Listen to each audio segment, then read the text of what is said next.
दोस्तों नमस्कार। स्काई एडुमोटिव में आपका स्वागत है। दोस्तों, भारत में नदियों को माता कहा जाता है। नदियों को मानव सभ्यता की जीवन रेखा भी कहा जाता है। बड़े बड़े औद्योगिक नगर नदियों के किनारे बसे हैं।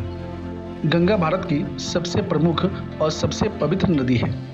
लोग नदियों में स्नान करते हैं, नदियों की पूजा करते हैं तथा नदियों का जल ग्रहण कर अपने आप को पुण्य आत्मा समझते हैं। लेकिन भारत में एक ऐसी नदी है जिसका पानी लोग पीना तो क्या, यहाँ तक कि छूना भी पसंद नहीं करते हैं। दोस्तों, उस नदी का नाम है कर्मनासा नदी। जैसा कि नाम से ही पता चल रहा है, इस नदी का पानी प्रयोग में लाने पर सारे अच्छे कर्मों का नाश हो जाता है, ऐसे लोगों की मान्यता है। दोस्तों, इस नदी की उत्पत्ति बिहार के कैमूर जिले के सरौदगा की 350 मीटर ऊंची पहाड़ियों से होता है।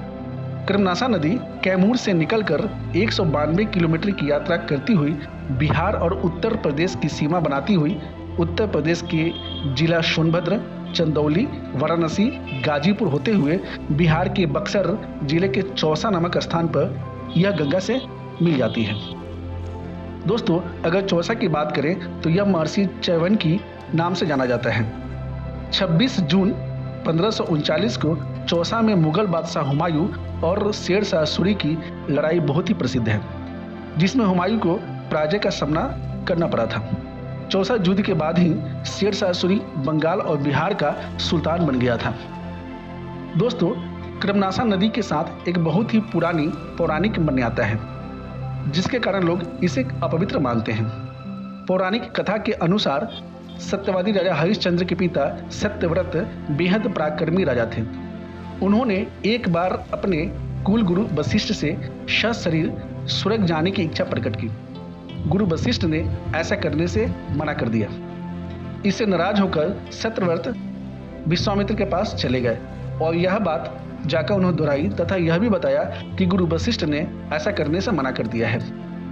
गुरु वशिष्ठ और विश्वामित्र को आपस में शत्रुता थी। वशिष्ठ से शत्रुता के कारण विश्वामित्र सत्यव्रत को स्वर्ग भेजने को तैयार हो गए। विश्वामित्र ने अपने तपोबल से यह काम कर दिखाया। इससे देवों के राजा इंद्र क्रोधित हो गए। उन्होंने सत्यव्रत को उल्टा सिर करके वापस भेज दिया। हालांकि विश्वामित्र ने राजा सत्यव्रत को स्वर्ग और धरती के बीच में रोक दिया। अतः सत्यव्रत बीच में ही लटके रहे और त्रिशंकु कहलाए। उनका सिर धरती की तरफ और पैर आसमान की तरफ लटका था। धरती और आसमान के बीच लटके होने के कारण सत्यव्रत के मुंह से लार टपकने लगी और यही लार धरती पर नदी के रूप में प्रकट हुई। यही नदी कर्मनासा नदी के रूप में जानी जाती है। गुरु वशिष्ठ ने राजा सत्यव्रत को चंडाल का श्राप दिया था। एक शापित चंडाल के लार से निर्मित होने के कारण परंपरावश लोग इसके पानी को छूते तक नहीं है, अतः अपवित्र मानते हैं। दोस्तों, यह जानकारी आपको कैसी लगी? इसी तरह की महत्वपूर्ण जानकारी प्राप्त करने के लिए हमारे चैनल स्काई एडुमोटिव को लाइक करें, शेयर करें और सब्सक्राइब करें। धन्यवाद।